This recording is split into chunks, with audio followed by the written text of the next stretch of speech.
optimization. It's a process optimization process. Process optimization process.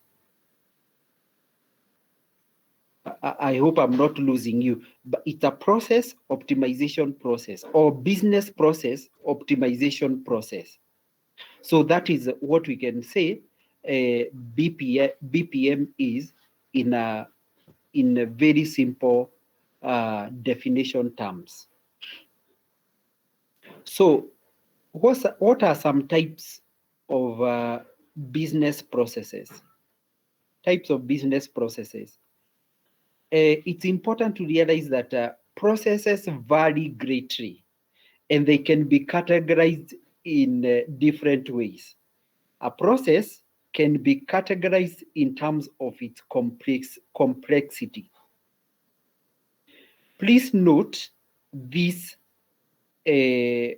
categories because they are really going to come in handy when we do BPR or when we start learning BPR.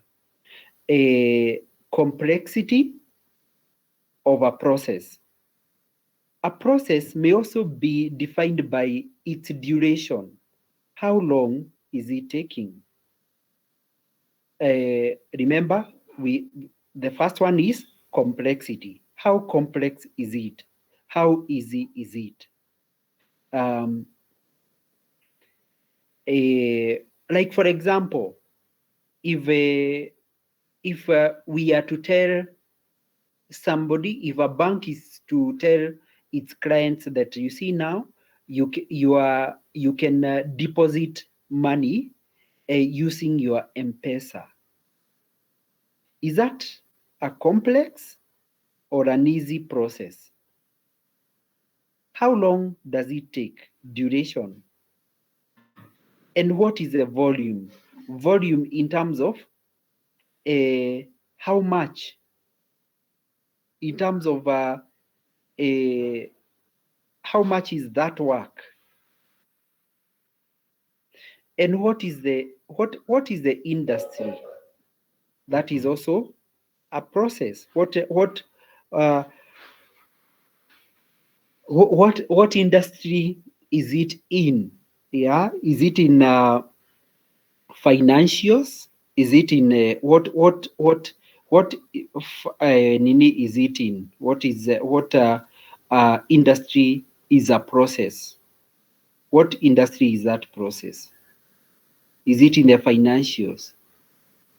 Is it in the manufacturing? And what department? If it is within an organization, processes are actually dociled in departments. So what if it is a recruitment? It is in the HR department. If it is finance, if it is probably salaries, maybe it is what in finance department. So what department could that process be? So those are things that are later, just to give you just to give you some hint. Later, as we discuss BPR, these are going to be part of the parameters that will help us assess processes to know whether those processes require to be re-engineered or not. For example, if we find that a process is so complex, if we can define a process as very complex, we will be asking ourselves, how can we make it less complicated? If we define a process like huge, I mean, taking a lot of time, it's taking a lot of time. How can we reduce on time?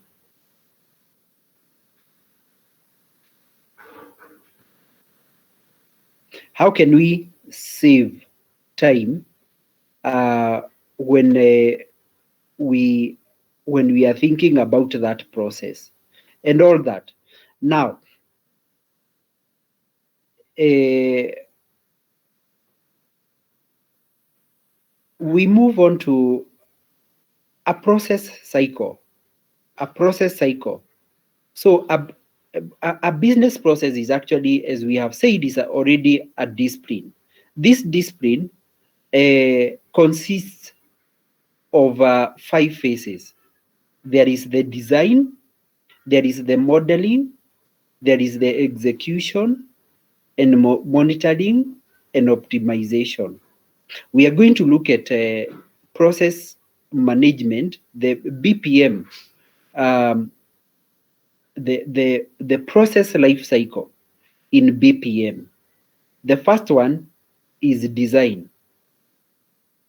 The first phase, there are 5 phases. The first one is design. Now, process design encompasses both the identification of an existing process and the design of to be processes. So, areas that of focus will include the presentation of the process flow, the actors. Now, when we talk about the process flow, we are saying, where does the process begin? Where does the process end? For example, you guys, when you are being admitted, you filled in forms before before before you even talk about forms. You begin um, you begin from somewhere before we say that you are actually a bona fide student of Jomo Kenyatta University. That process of registration, the one we are calling registration process, we can present it as a process flow from the point it begins to the point that it ends. So the area of focus when you are doing process design is first of all looking at the process flow.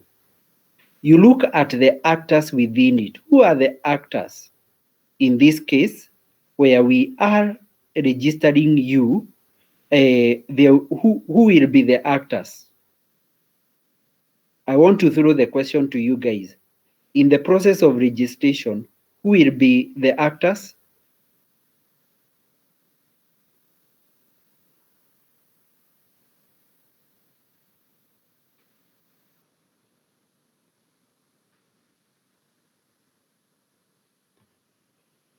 I would rather people volunteer themselves than me volunteering. Caferia.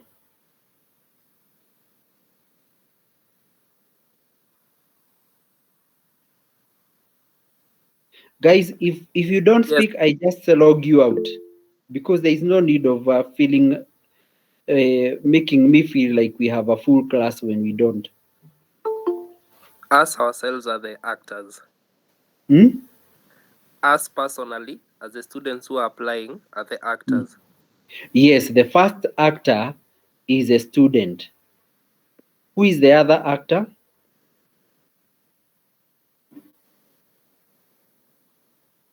For you, for you to be enrolled, who are the other actors? The administrators. The administrators are also the other actors. Let's say administration. Remember departments. Remember that processes can also be put in departments. So, who are the others? Before we say that finally, Kaferia is a student of Jomo Kenyatta University. you don't just need to go through the hands of an administrator. There are other people there. Who are they?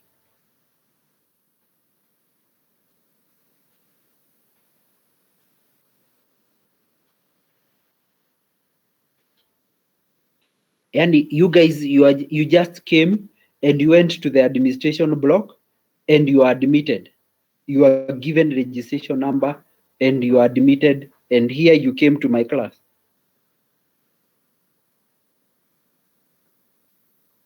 The finance personnel. There is finance as a department. Yeah, you can't just be admitted before you pay your school fees. There is a admission.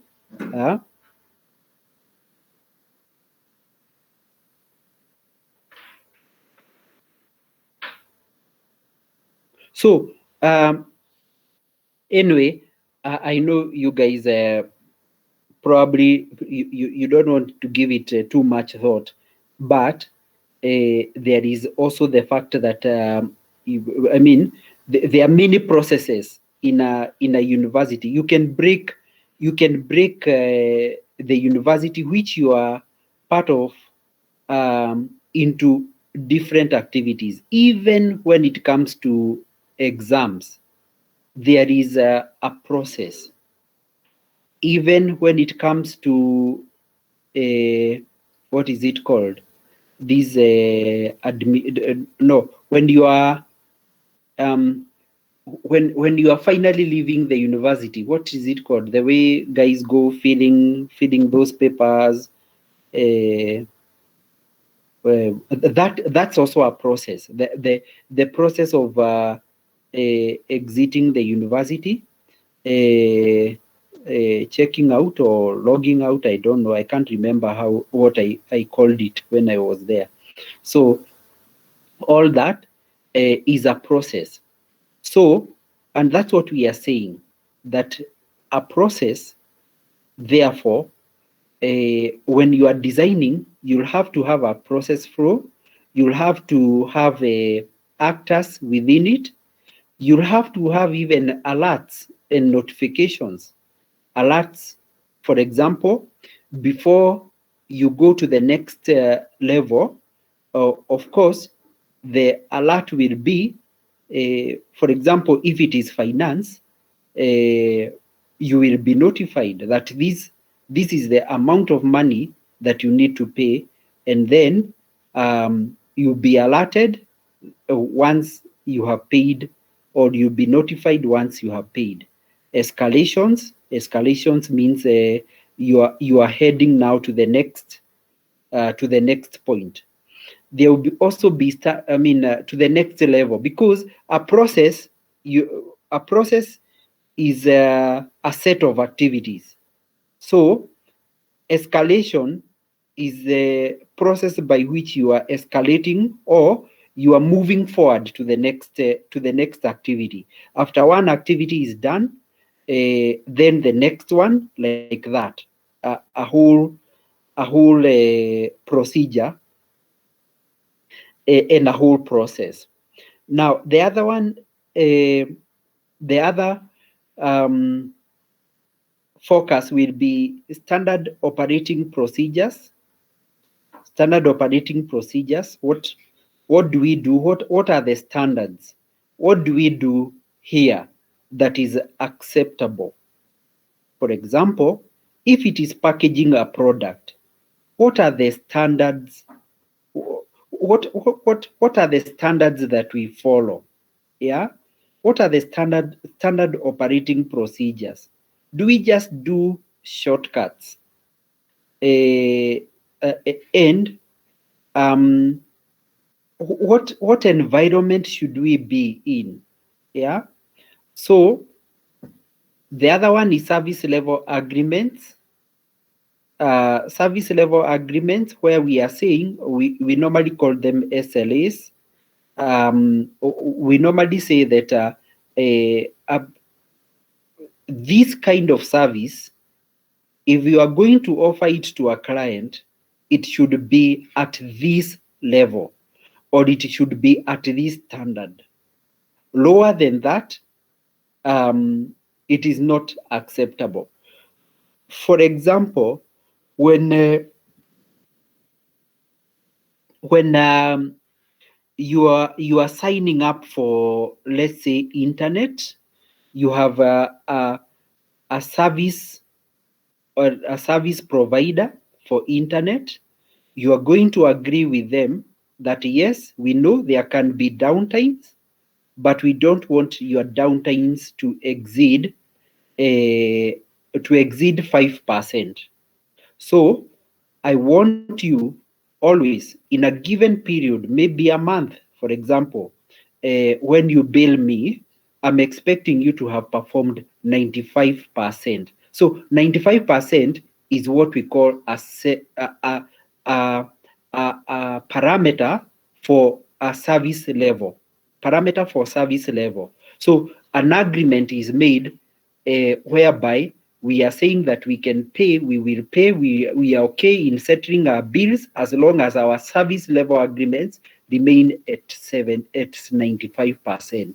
So downtime, if you have downtime 5%, it's acceptable, but not less, not more than that.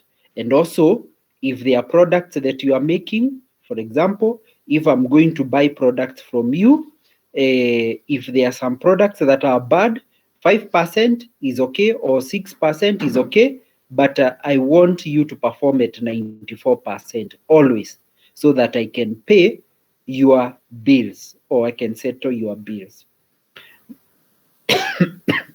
Excuse me.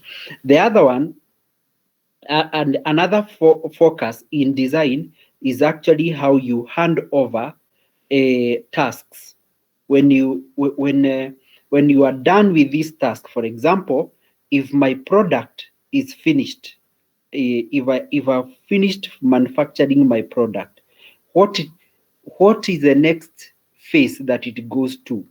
Yeah.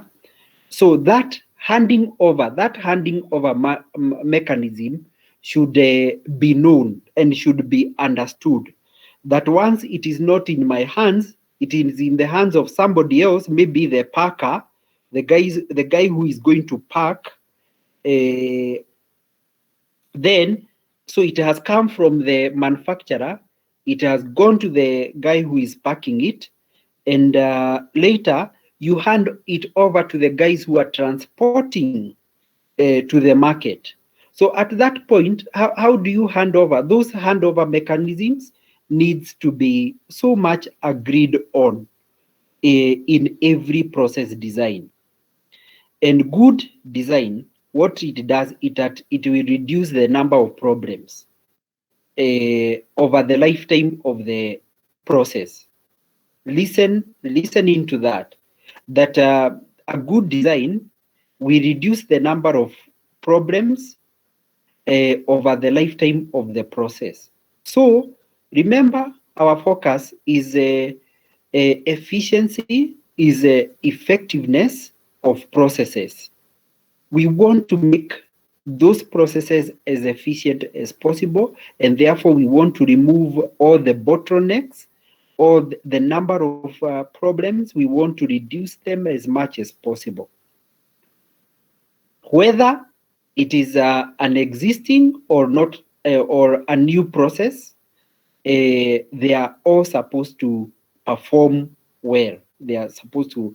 So the aim of this process, or the aim of this stage, or this step, or this phase, is actually to ensure that a correct and efficient theoretical design is prepared. What a correct to ensure that a correct and efficient design of a process is actually prepared. So the proposed improvement could be human to human, human to system, system to system, workflows, or system to human. It could be and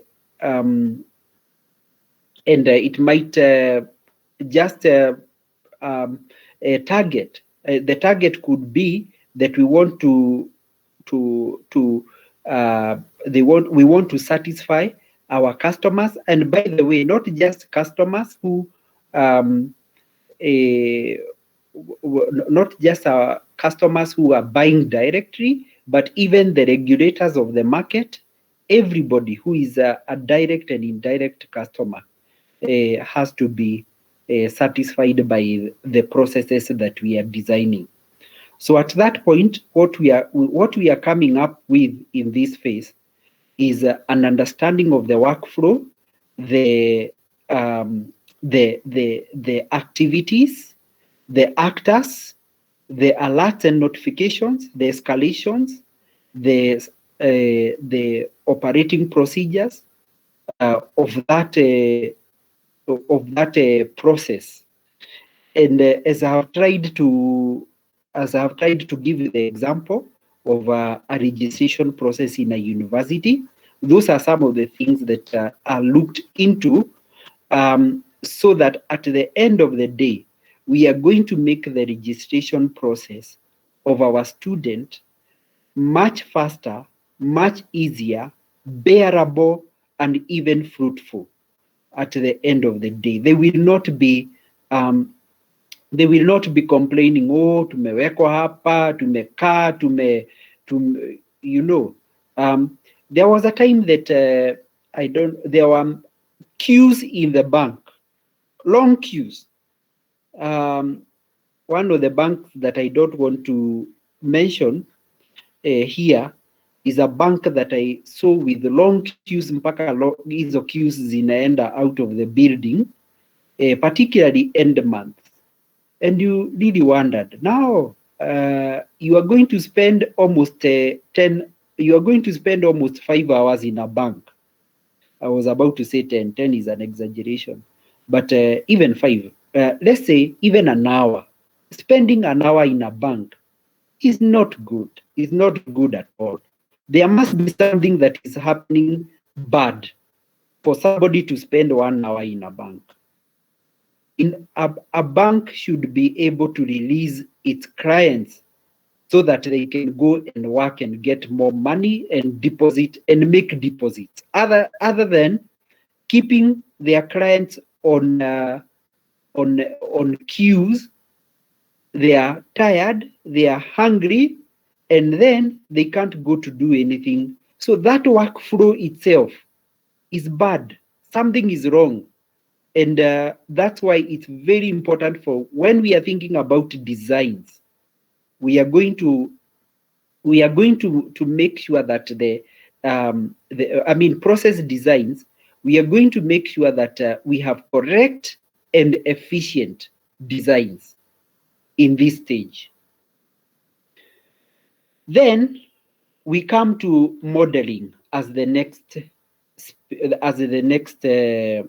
stage. So the modeling, what the modeling does is to take the theoretical design that we developed in design in the previous phase and introduce combinations of variables. So here we are going to introduce, in this case of modeling, we are going to introduce a combination of variables, maybe, for example, changes in materials cost, which can determine how the process might operate under different circumstances. So what are we saying? We are actually trying, when we are talking about modeling is like a representation of the, it's like a representation of the real. It's not the real. It's just a model. So what are we doing? Here, we are looking at different variations, variabilities, variables that we can introduce to the process, and then we can get we are likely to get some results. And the example that is being given here is like if we change, if there are changes in rent, maybe we are renting a machine, we are renting a nini, we are renting even the building. If there are changes in the rent, what does that, is it gonna affect our is it going to affect our processes? If it is a building that is going to change, if the distance changes, if the distance, the distance, maybe the location, let me not say, if the location changes, how is that process going to be like? If the players do change under different circumstances, what could happen? So we are introducing different variables, and these different variables are going to help us understand, are we going to get the same results? Are we going to get better results if some variables are changed? Maybe timing. Maybe if we put a certain process in a given department, we change it from one department to another one. Maybe, for example, we say that instead of finance doing the salaries, can it be a function of the human resource? Could it be a function like that one? And so already you have introduced a change. Is it really going to is it going to give different results under different circumstances? That's what we are looking at modeling, because at the end of the day, we want to look at how can you alter processes, and once you alter them, you're going to you see the changes, and the changes that you're going to see there, are they better changes, or are they changes to the worse? That's what we are looking at modeling. Execution is the next phase.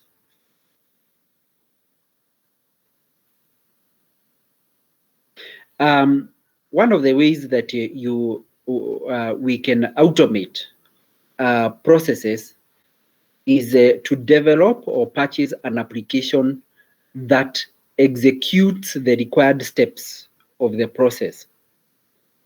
But in practice, these applications do not exist off the shelf. I mean, uko kwa duka, they are not there. So what do you do? In most cases, in most cases, the best approach is actually to use a combination of software and human intervention. Yeah, so that you are able to do what? So that we are able to what we can call customization. We can do customization. So once, therefore, you are executing these processes, we are saying that the processes, in the process of execution, or carrying those executions, probably what you could do is automate them. But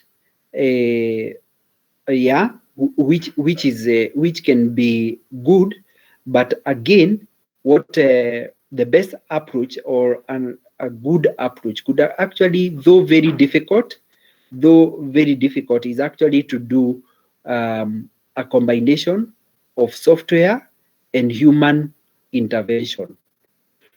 So,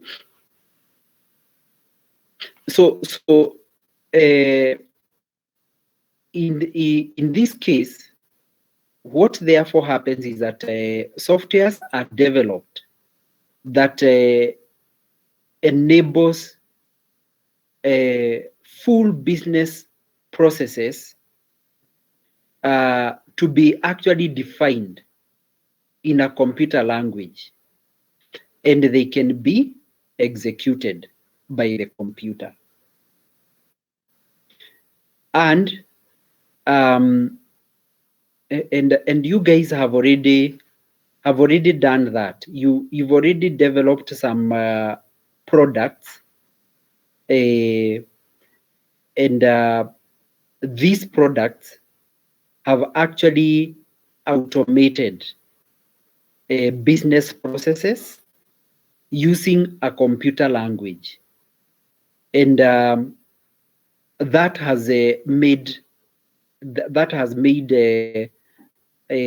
life very manageable, particularly managing business processes. So what we are saying is that when you develop a system, it is actually part of what we call a business process execution. You are actually, by writing a program, you are actually executing it. For example, calculating the process, calculating the repayment plan for a loan. That's already a business process, but you have used computer language, you have automated it, and you are able to do what? But remember, human intervention is required. Human intervention required because all those variables must be keyed in by maybe a bank officer, yeah, and and that means that that process is it can be too complex to automate, and it will actually need what we call a human input. So what do? We introduce what we call business rules, and business rules have been used by systems to provide definitions for governing behavior. And a business rule can give drive, or can be used actually to drive a process for to execute a process, So in this case, therefore, what we are saying in a nutshell, that in executing a process, we can automate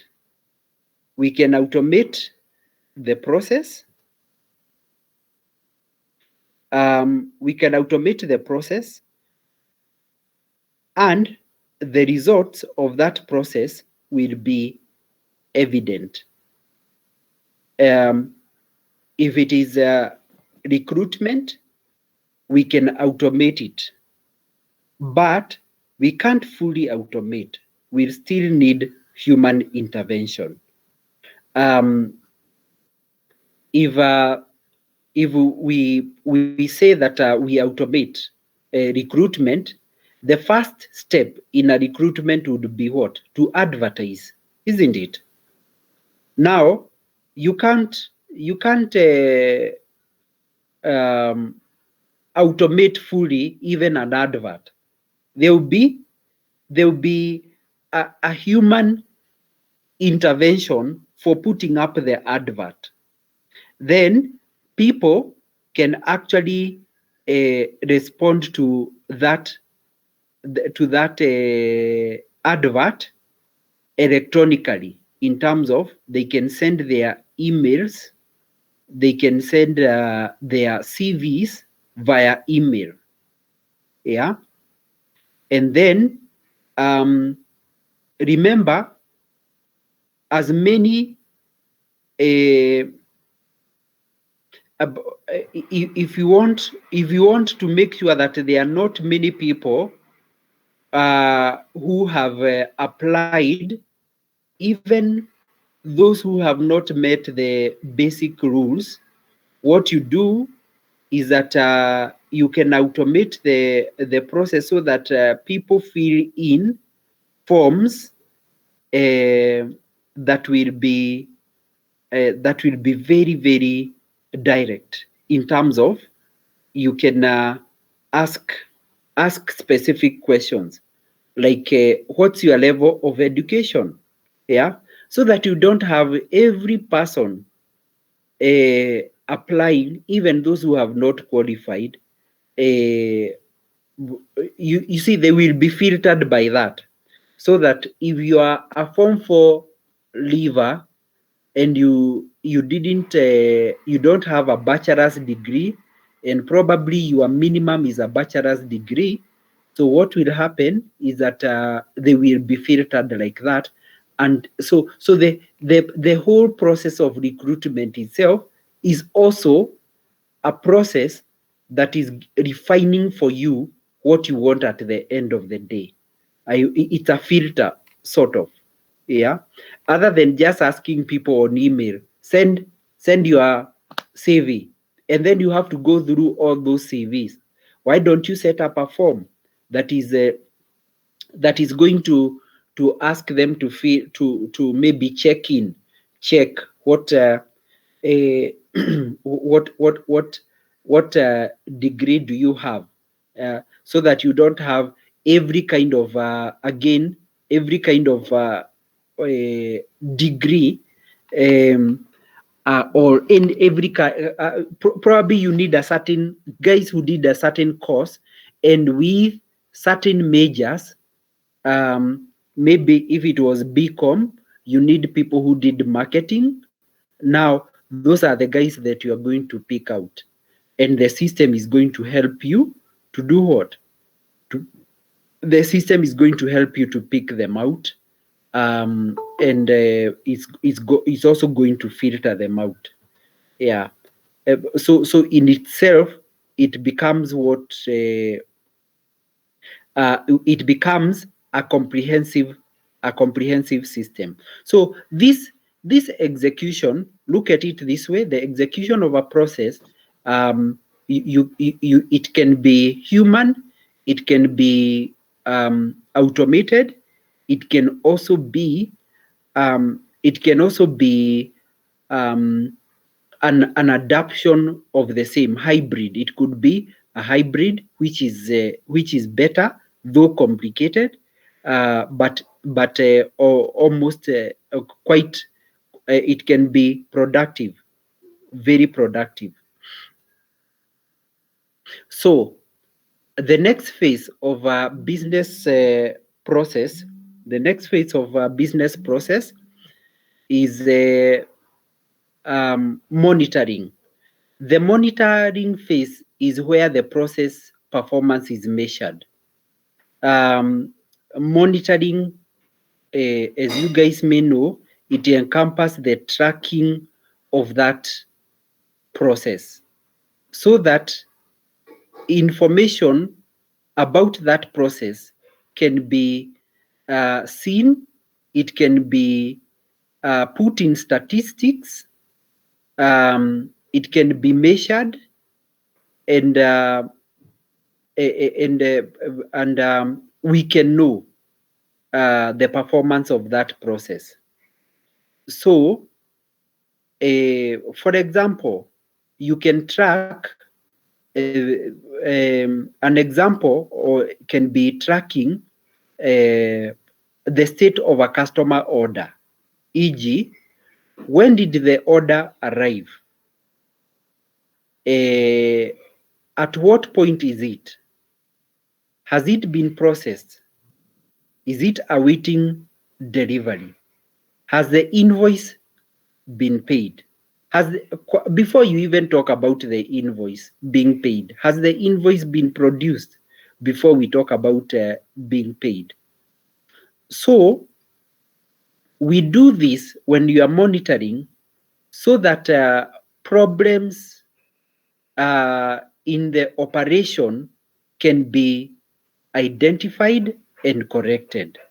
This is about monitoring. So measure the process in terms of time that it takes, in terms of the complexity and all that. Um, and at the end of the day, we are going to determine whether these processes need improvement or not. So, examples of statistics that can be generated to measure on how quickly a customer order is processed or how many orders have been processed in the last month. These measures will fit into three categories. The first one is the cycle time, the defect rate, and productivity. So those parameters are very critical. The cycle time, the defect rate, if we are making 10 pieces of let's say books or pens, how many are defective? How long has it taken? And what is your productivity? How many do you produce per hour? Yeah, it's going to tell us your productivity rate. Now, the degree of monitoring depends on what information the business wants to evaluate and analyze, and how businesses want how business wants it to be monitored. Is it in real time, or near real time, or ad hoc? So we need so when you are the degree of monitoring will depend on what are those parameters that are so critical, that are very critical. For example, I gave you the example of a bank. So how are you going to measure customer satisfaction? How are the remember, every business is geared towards looking at the needs of a customer. Now, how can you measure customer satisfaction? Jai? They can do that through lowering cost. Eh? They can adjust the cost.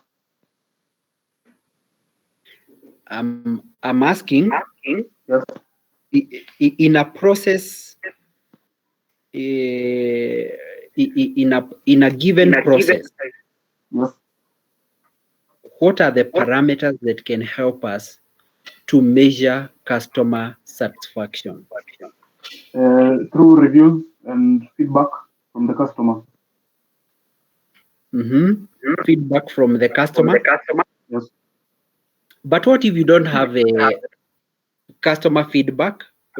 You're observing. Yes.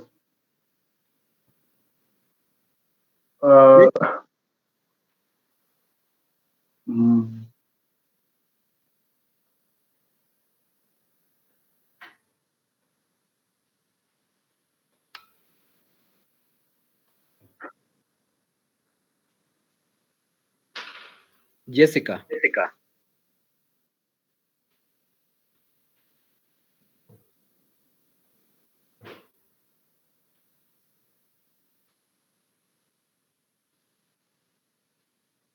Jessica?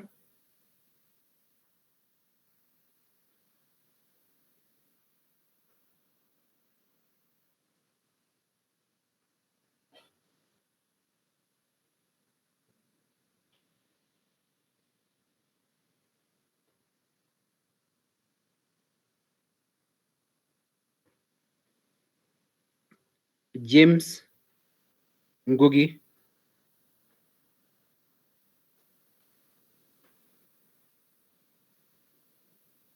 James Ngugi.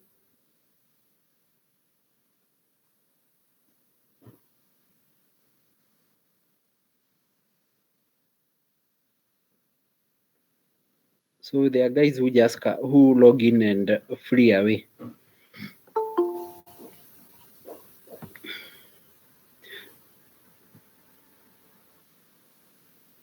So Mohammed,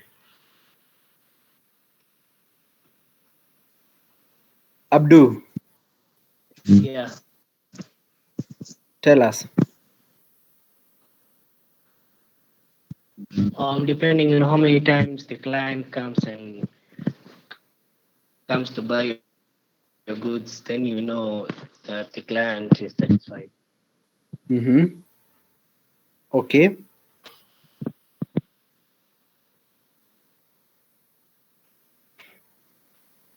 Alvin,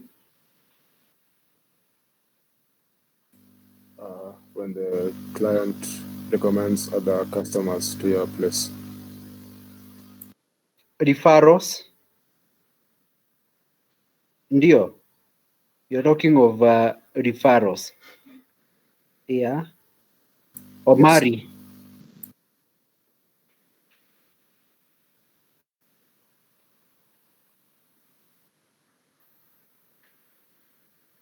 Omari. Yes, sir. Sema. Um, I I think they have exhausted them. Huh? What have I they? think that they have. Hmm? Now, when you see when, like, for example, in a queue like that one in a bank, when it is taking long,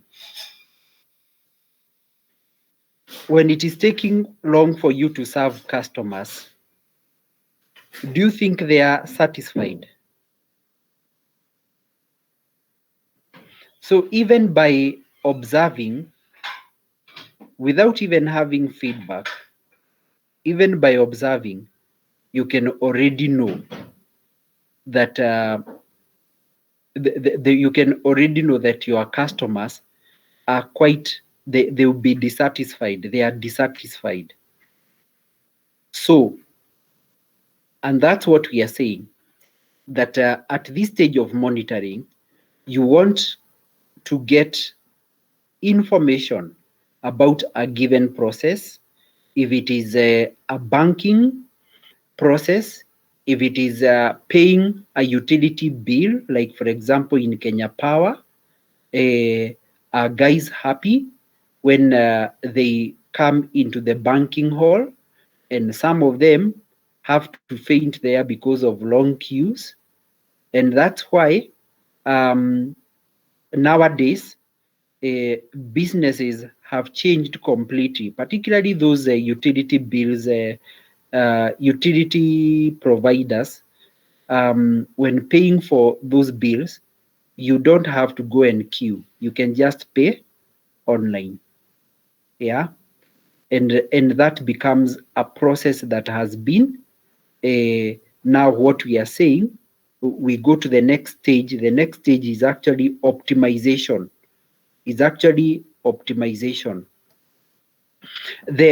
process optimization, what it does, it includes retrieving process performance information right from modeling, the results that you got from modeling and monitoring phases, then identifying the potential bottlenecks, the potential and even the actual bottlenecks, and then those potential and look at the potential opportunities for cost savings or other improvements. And then apply these enhancements in the design process, and overall, at the end of the day, what you are going to do in optimization is to create greater business value. That's what we are looking at. You create greater business value when you have optimized those processes. That is, one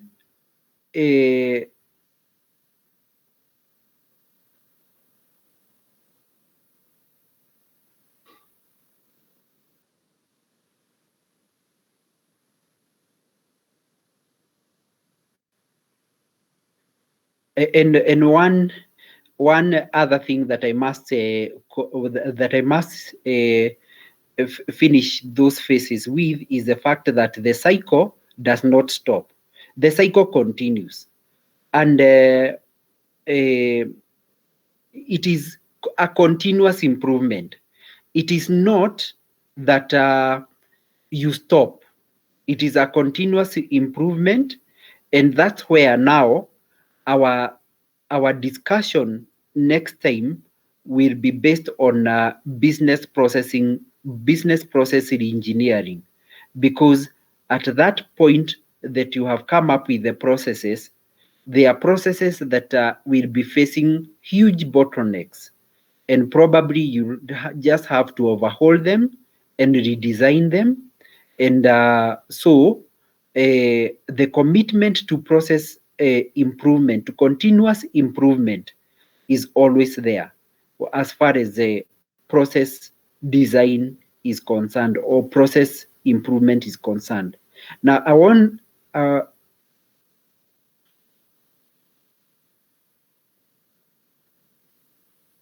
you to look at these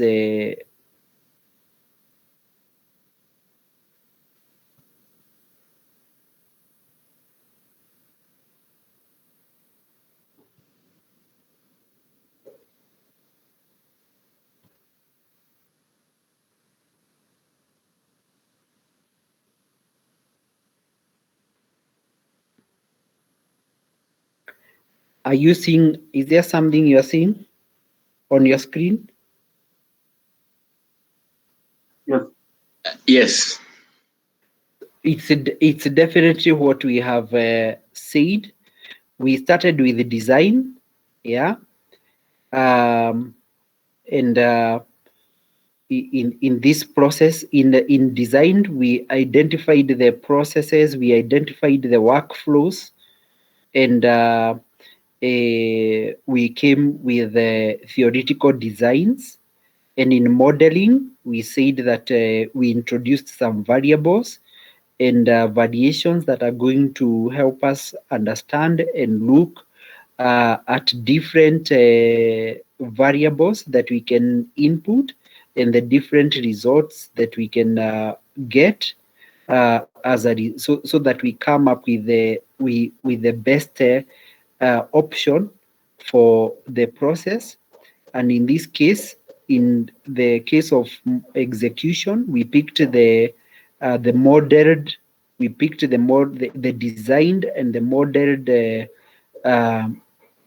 processes, and we automated them, or not just automating them. Some of them we remained as human interventions, but we've given examples that some of them can be automated, and they become better processes. And this is actually where we say that technology becomes a support. Remember, at design, did we talk of technology?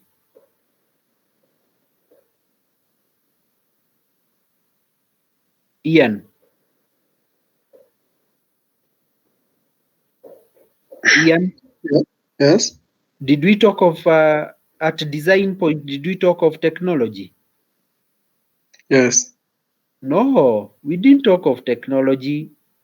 Technology came in late. Technology came in at execution, and that's why we usually say that this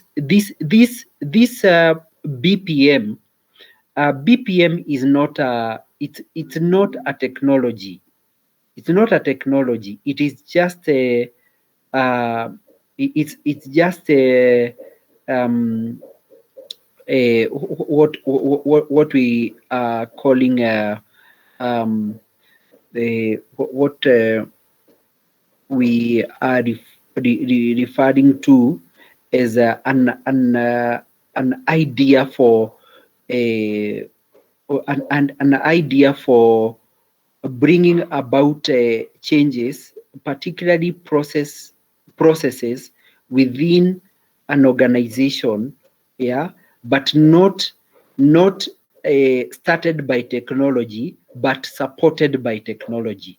And that's why execution, you heard us talk about automation, and automation that is also automation that is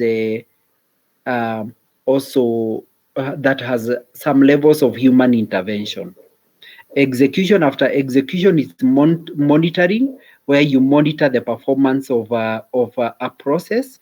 And in this case, you are looking at different parameters in terms of cycle time, in terms of the productivity, in terms of rate of defectiveness, what comes out there. So those this is going to help us pick some of the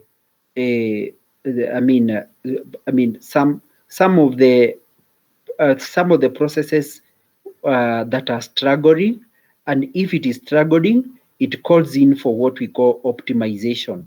And now, once you do optimization, it means that right at that point of optimization, you can start over again to design again. So it becomes a life cycle and a commitment to what we call call continuous improvement. Continuous improvement. And once we talk about continuous improvement, that's where we actually introduce BPR. Yeah. And this is going to be the next point of our discussion. But we can conclude with what are the advantages of business process management. Most significant advantages is actually efficiency. When the processes are managed well, they are efficient. The other one is visibility. We are able to see and to actually control. Actually, control is the next advantage. But we are able to be aware of the processes, those processes, and we can tell because they are visible and we have identified them. We can tell how a process flows and the disadvantages that a process may have. Yeah. Then there is control. Control only means that you are able to control a process from beginning to the end. There are no leaks. There are no spills, because you are in control. You can know even when a process is actually not going to achieve its objectives, and you can do what? You can actually intervene and make sure that it doesn't go it doesn't go where it's not supposed to go. So you can actually rescue, because you are in control, you are in charge. you can rescue a process so that you can get the required results. Flexibility, if you are flexible enough, the process can be flexible. It's flexible. You can change a process into what you want and what you desire, so that it fits. It fits what you want. It fits what you ultimately want to achieve. That's what we mean by flexibility. Speed, again, remember, you want at the end of the day to achieve shorter time cycles, because it means that you are efficient. And all in all, it improves on production, business process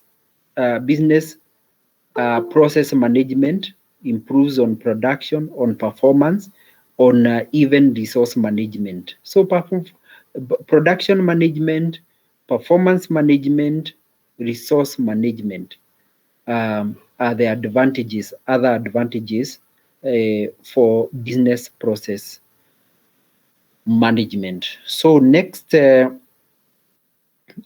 week we are going to look at business, the ideals of business process engineering, and we desire to move fast, by the way, because we desire to move fast because of the timelines. The timelines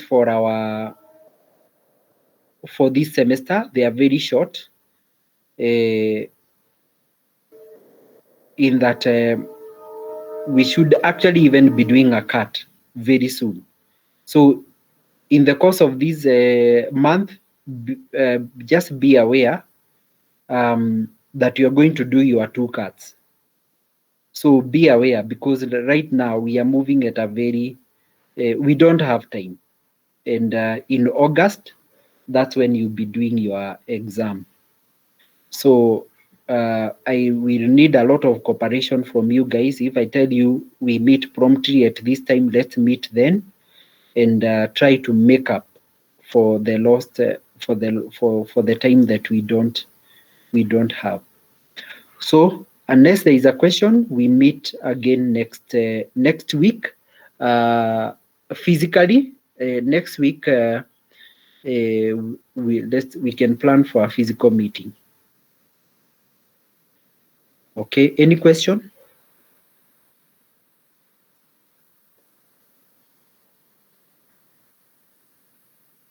You are good, Jabi? Yes, I'm good. All right, and everybody else? Okay, so you guys, let's meet next week. Bye.